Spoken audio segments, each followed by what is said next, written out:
শ্বশুরবাড়িতে এক তরুণী গৃহবধূর অস্বাভাবিক মৃত্যু। ঘটনায় মারধরের পর শ্বাসরোধ করে হত্যার অভিযোগে স্বামী সহ শ্বশুরবাড়ির লোকজনের বিরুদ্ধে। ঘটনাকে ঘিরে জোর চাঞ্চল্য মালদার পুকুরিয়া থানার আড়াইডাঙ্গা অঞ্চলের হরিপুর গ্রামে। জানা গেছে মৃত গৃহবধূর নাম পূজা ঘোষ মণ্ডল, বয়স 20 বছর। গত 2 বছর আগে তার বিয়ে হয়েছিল আড়াইডাঙ্গার হরিপুর গ্রামের বাপন মণ্ডল নামে এক যুবকের সঙ্গে।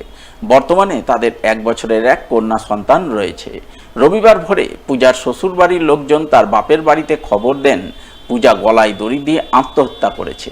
এই খবর পেয়ে বাপের বাড়ির পরিবারবর্গ হরিপুর গ্রামে ছুটে যান, কিন্তু ততক্ষণে পুকুরিয়া থানার পুলিশ গিয়ে মৃতদেহটি ময়না তদন্তের জন্য উদ্ধার করে নিয়ে যায়। পরে মৃতার বাপের বাড়ির লোকজনেরা মৃতদেহ দেখতে পান। তারা লক্ষ্য করেন পূজার গলায় কোনো দাগ নেই, অথচ তার পায়ে মারধরের চিহ্ন রয়েছে। এই দেখে তারা অভিযোগ করেন পূজা আত্মহত্যা করেনি, তাকে স্বামী সহ শ্বশুর বাড়ির লোকজনেরা মিলে মারধরের পর শ্বাসরোধ করে হত্যা করেছে। হত্যার কারণ হিসাবে তারা জানান জামাই বাপন মণ্ডল বিভিন্ন নেশা করত, এছাড়াও প্রতিবেশী এক মহিলার সঙ্গে অবৈধ সম্পর্কে জড়িয়েছিল। পূজা এই সমস্ত কিছুর প্রতিবাদ করছিল বলেই তাকে মারধরের পর শ্বাসরোধ করে হত্যা করা হয়েছে। ঘটনা এর আগে আমার মেয়েকে মারধর করছিল, আমি এর আগে থানায় কমপ্লেনও করেছিলাম। জামাই মারধর করছিল, তারপরে ওর বোন মারধর করছিল, তারপরে ওর বাড়ির সামনে একটা ওর জেঠার ছেলে বউ আছে, ও মারধর করছিল। কেন? কি জানি, ওকে নেশা টেশা গাঁজা টাজা খেতে ওকে বারণ করছিল। আমার মেয়ে ঝগড়া করছিল যে না তুমি নেশা খাবে না, রাত্রে বাইরে যাবে না, রাত 12টা 1টা বাড়ি ঢুকতো, বারণ করতো। এই বারণ করতে গিয়ে ঝামেলা হতো। আমরা কয়েকবার বুঝিয়েওছি, ঝামেলা মানে মিউচুয়াল করেও আবার ইয়ে করে রেখে এসেছি। তারপরে আজকে সকালবেলা ফোন এসে যে আমার মেয়েকে মেরে ফেলে দিয়েছে। কে ফোন করলো? ফোন করেছিল যে জামাই ফোন করেছে যে ফাঁসি লেগেছে। এবার গ্রাম থেকে বলছে যে এর রাত্রে ঝামেলা হয়েছে, এবার এই হয়ে এই সকালবেলা এই মৃত্যু দেখছি। তবে সঠিক কি ঘটনা ঘটেছে তা খতিয়ে দেখতে পুকুরিয়া থানার পুলিশ মৃতার স্বামীকে আটক করে ঘটনার তদন্ত শুরু করেছে বলে জানা গেছে।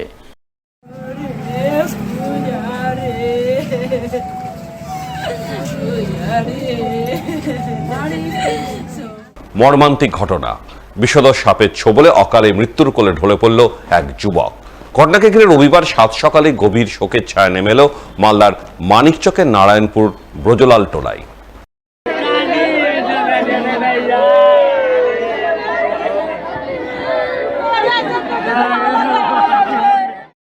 জানা গেছে মৃত যুবকের নাম শম্ভু মণ্ডল, বয়স 20 বছর।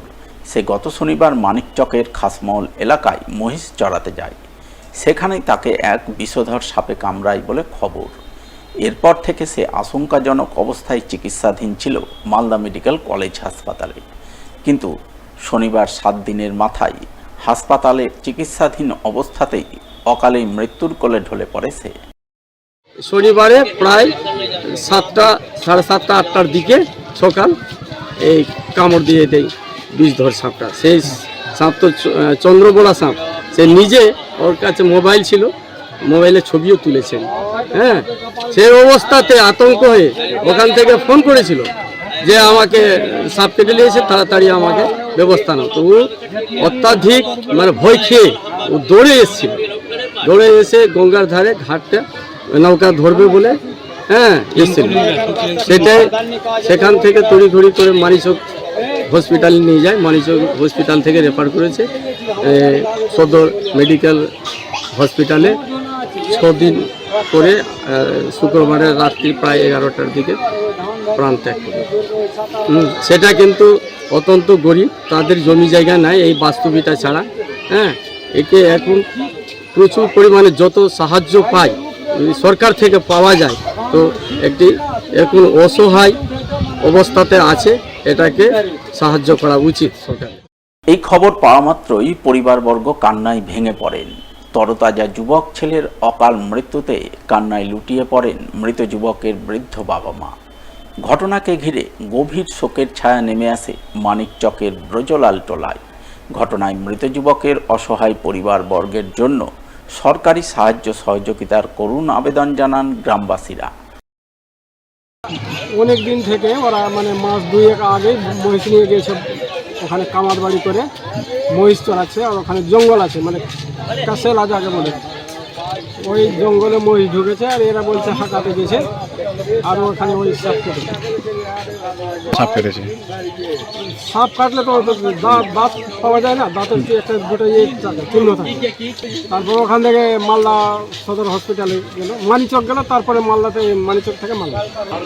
ও আমরা দাবি করছি কি, মানে জোয়ান ছেলে মারা গেল, ওর বাবাকে কিছু সাহায্য যদি সরকার থেকে পায় তো আরও ভালো।